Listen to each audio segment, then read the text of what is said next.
Wednesday, May 13th. David and I are going to be back at it again.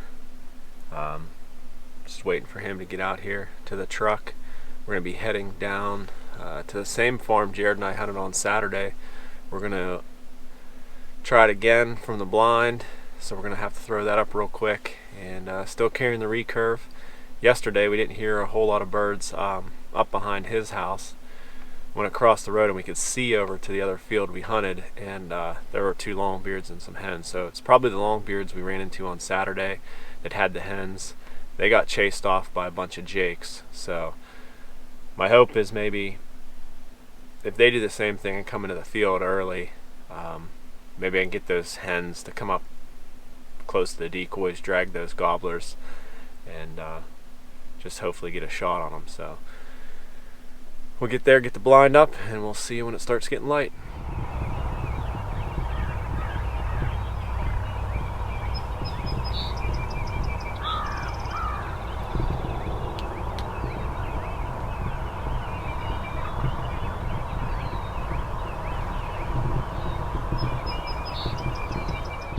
I think it's just a little bit after 6 o'clock right now. Dave and I are sitting here in the blind, looking over the same field that Jared and I hunted Saturday morning.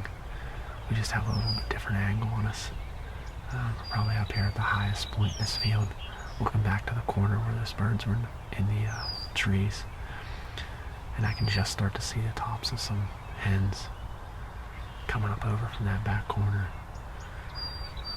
There was a decent amount of gobbling this morning, but still not a whole lot. And I think since they've hit the ground, I haven't heard anything gobble. There might actually been birds across the road too. But they got a little ways to go to get up here. We'll just keep an eye on them for as long as we can. The field kind of drops off, then there's a spot if they do come into the decoys. We're not going to see them for a while until they pop up about 30 yards away. So if they get up over that hill there, we tried to zoom in once. You really can't see them yet, but if they get up over that hill a little bit, try to get some footage of them.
7 o'clock right now.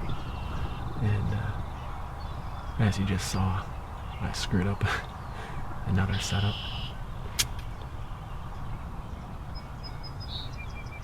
These birds, like I said, they were out in that corner where they roosted on Saturday.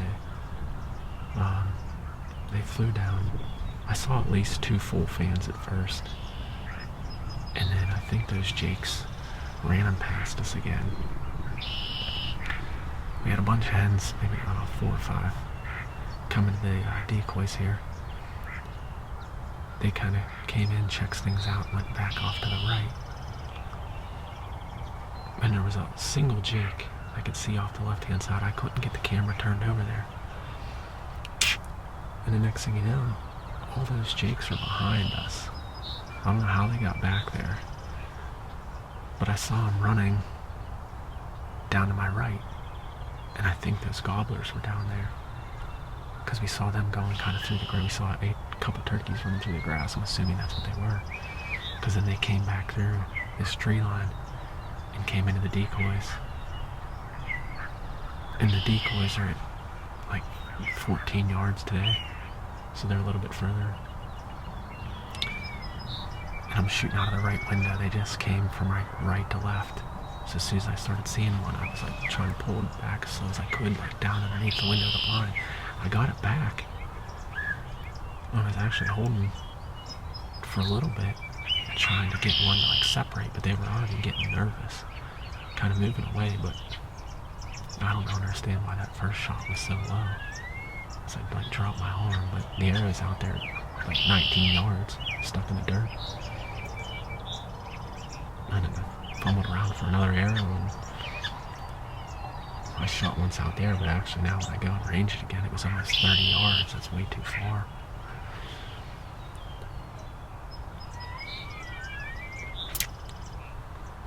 I didn't think it was going to be easy, but it's just kind of frustrating.